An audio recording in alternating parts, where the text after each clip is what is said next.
Bonjour, bonsoir chers internautes et bienvenue à ce nouveau numéro de votre émission Discover Sport. Comme c'est la découverte, nous avons découvert le Ngobisuna Bino et le Bino international rugbyman à Beta, plusieurs fois champion. Plusieurs fois champion, il y a Kinshasa, champion du Congo, champion d'Afrique même, il y a encore s'est présenté. Namolai. Bonjour international. Bonjour Essanga.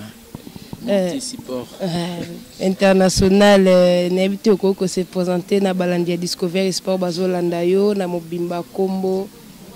Bon, comme on a dit, Oscar Tijo Moudouba, naza capitaine de l'équipe nationale. Naza en même temps aussi entraîneur na club Panther de Kinshasa. Oyo Aza champion Yaya Makasi, vice-champion na rugby à 7 2016-2017. Donc Ngayoyo, le capitaine de l'équipe nationale, Oscar Moudouba Tijo. Merci beaucoup, le capitaine de l'équipe nationale, Oscar Moudouba Tijo.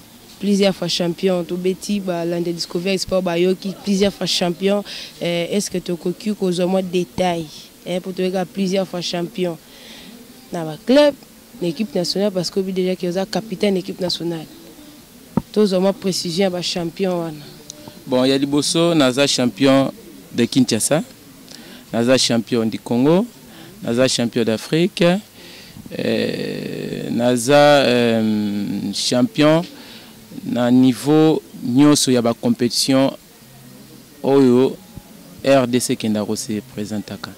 En fait, na bandi sport oyo, j'espère que beaucoup tout na ngami tout na vraiment dès le début à carrière nanga, naza champion de Kinshasa na les étoiles, 2 fois champion de Kinshasa na 3 fois champion de Kinshasa na les étoiles, 2 fois champion du Congo na les étoiles de Kinshasa, une fois champion na francophonie, une fois champion na tournoi à cinquantenaire, une fois champion ya Yamakasi, donc pas Yamakasi,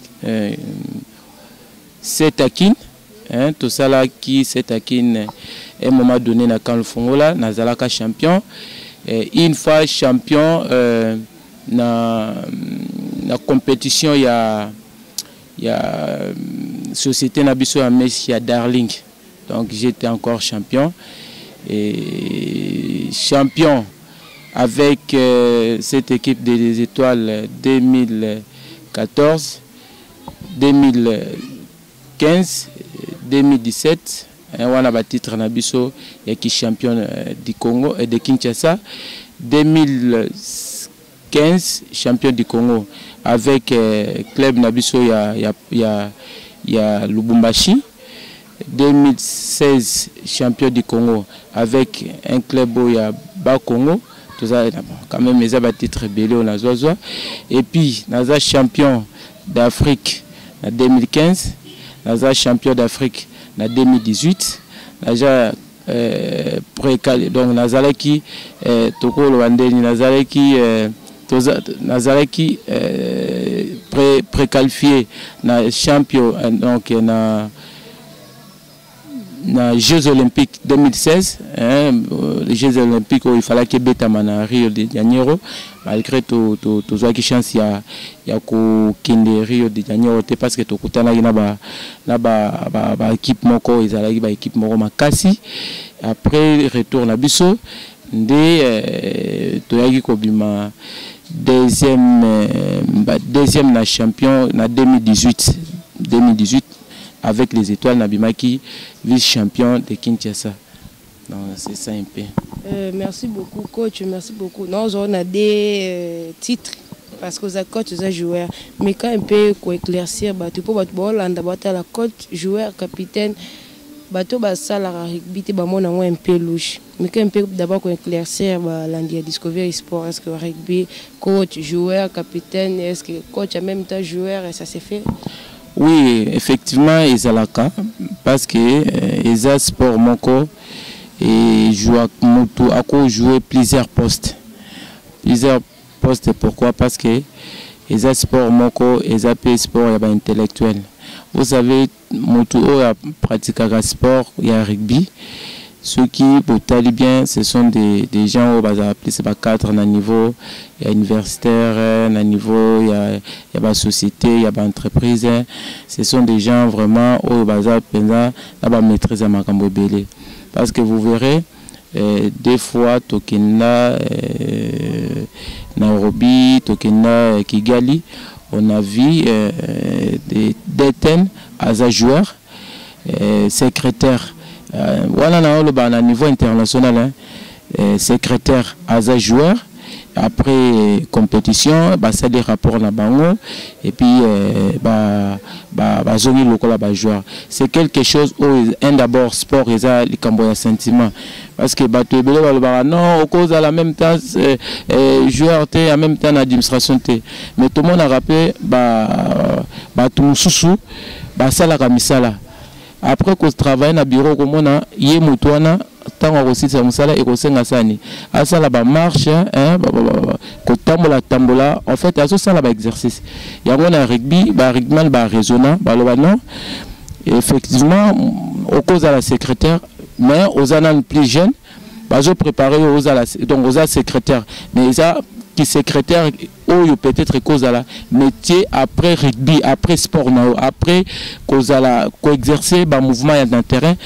Après yango okoki ko soit poste rapide au lieu ba recourir les sous na tout sous ya libanda ba koki ko recourir kaka na ba sportif parce que ngo ba kozana ba maîtrise ya bien na ba sport na bango yango komona joueur aza coach, joueur aza président, joueur aza la casquette, c'est juste moutou.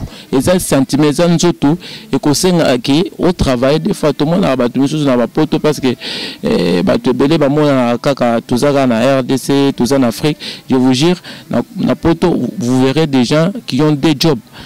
Na tongo azawa na poko azakuna na buto azawana na tongo azakuna donc c'est dans ce sens là ya monde batuba za la sécurité ceux qui ba benga naza coach naza joueur et qui capitaine c'est eza joueur capitaine eza ka titre eza moto ou peut-être mais ka concerne consulter soit ko benga ka tant match zo betama ndio ba salaka rappel pour Bayebisa que joueur tel à part que ça na ba titre wana tout ça joueur kakanano ce qui m'importe c'est le sentiment d'être un joueur de rugby. Merci beaucoup coach Balanda Discover Sport, j'espère que vous avez éclaircissement donc comme sauter sur que on beta 9 wana za président so beta 10 wana za coach donc ça c'est fait il suffit qu'à cause na vous avez toujours la capacité à bêta donc moi il n'a maquillé les autres tambola vous avez toujours la courage à bêta dans au salon facilement coach Oscar capitaine international plusieurs fois champion au cours c'est ça combien de temps dans rugby bando rugby. Oui, depuis 2007, j'espère que c'est 13 ans. Nous avons vraiment vivre Penza. Donc moi j'ai vécu dans le sport et rugby. C'est un peu ça, 13 ans déjà, ça fait depuis 2007, Lelo, Naza toujours joueur, toujours, en même temps aussi en 4 heures. 13 ans, depuis 2007, wow, donc au vivre Marambo et Belé, vous m'avez Belé. Belé, pesado, on a eu besoin de Marambo Belé, parce que vous savez, tant on a bandit sport et rugby. Comme j'étais un peu intelligent, je ne parle pas Nazara qui m'a été, mais j'étais un peu, moi Maëlé, Nazara qui moi Boigna, et la génération tant que Tobanda qui a un terrain flamboyant, là avec tous mes frères au Baye Binga, tout le monde au Seine, Rock, joueur basé Belen et pourquoi on a tous ça na Petio nani Yves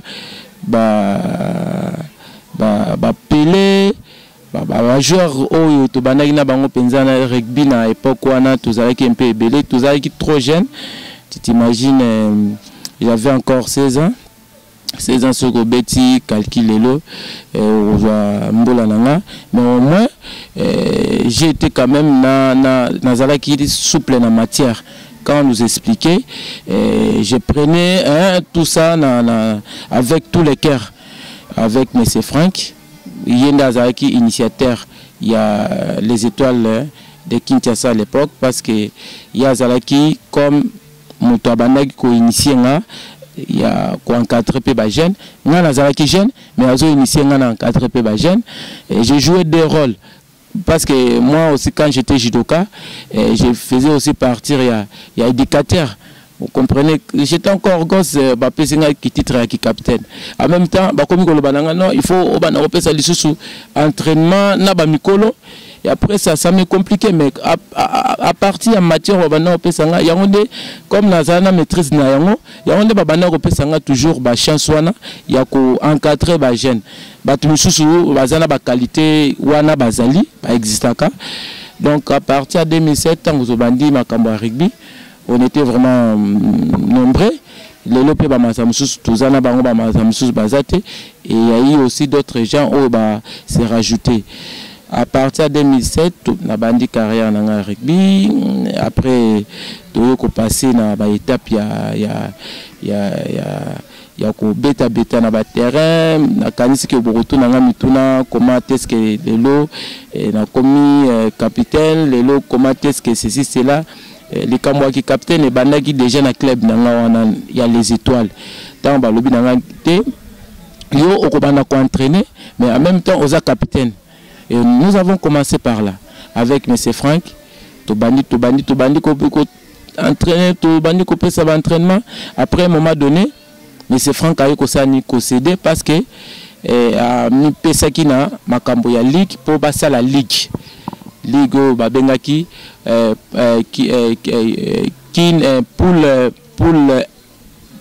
A na poule B na poule C au babanda kabola déjà, c'est-à-dire bakabola ki ndengini bakabola ki batu afikine na batu ya biso ya Tiangu na biso batu ya Lukunga comme qui lokola 3 poules oyo to comme et ça qui lokola moi repris qui a ligue les placements sur le banela qui wana après les moments opportuns qui ba club côté Tokendaki to bandi ko bota ba club mususu to boti Lukonga to boti Panther to boti les étoiles de Kinshasa du Susu to boti ba club belé après ndé mbala moko idée ko yawana j'espère en 2012 tala de 2017 tina 2012 ba yeko sala vote parce que là nous allons recourir je me rappelle dans vote là j'étais le plus jeune joueur j'étais à la table. Papa Boss azalaki secrétaire de la fédération parce que fédération ezalaki na président Dona Kayenge oui à cette époque là Tina Lelo aza vice-président de la fédération, mais lui il était président à cette époque là. Il y a eu comment il s'appelle le président Franck Merio, il y a Zalaki vice-président. Il y a eu le président qui il s'appelle CG Papa Boss, que son âme se repose en paix. Koufaki Deten Tawana et Zalaki CG Achille. Oyaza secrétaire général dans le moment où la fédération. C'est lui qui m'a beaucoup aussi appris, na président de Nawana, na banana olonga Gombe, na zoke no landa bango tina banal. Bala qui s'arrête ni Mbappé ça va passe. J'ai quitté Gombe à chaque fois et c'était devenu comme donc talara na outil judo.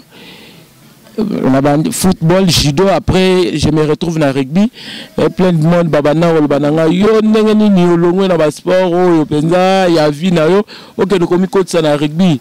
Après des fois ça me faisait je me disais, on s'est découragé, ceci, cela, mais comme j'étais bien encadré par Mério Franck, il m'avait donné vraiment le temps, vraiment, il y a Kolanda, match, il y a rugby na TV, il y a donc na banda ko tuna yepe mituna na TV, na ndenge vote na 2018 et seulement la fédération et soit qui sens na yango parce que de 2007 à 2012 vraiment tozalaki na biso na loisir quoi malgré ligue zalaki mais bana ko organiser pe ba championnat plutôt parce que sinon ceux qui na loba kete na zalaki champion na 2008 wana na kosi na 2009 wana na kosi au moins to bana ko beta quand même ba match par rapport ya selon ba poule ndenge ba kabolaki donc wana là notre DT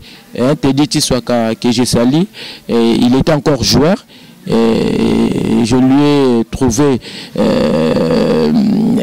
un joueur spécial, je le trouvais donc Nabana quoi admiré wana avec mon ami Axel on a yaki kokota ça qui va joueur moko extraordinaire quoi n'importe quoi et je me disais est-ce que na robeta ndenge Teddy Swaka beta ndenge Axel azo beta c'était un peu quelque chose où vraiment il marqua qui histoire de 2007 à 2012 là j'ai beaucoup vu des choses.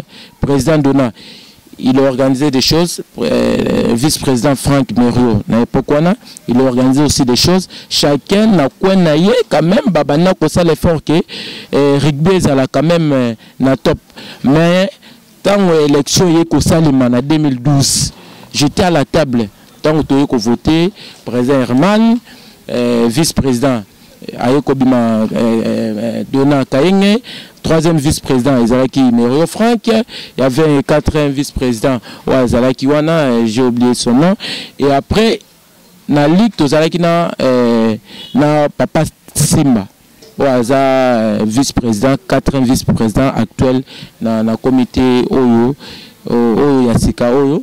Donc j'espère qu'il avait aussi organisé des choses, championnat Betama, des places où maladi bosso auto beta na babenga oni match où ba fouter la pembongo wana ezalaki na Shark Club président akendaki ko négocier atiaki ba moyen na wana. Quand je parle de président je parle de président Herman Bonwa, il avait donné son argent pour to participer na francophonie.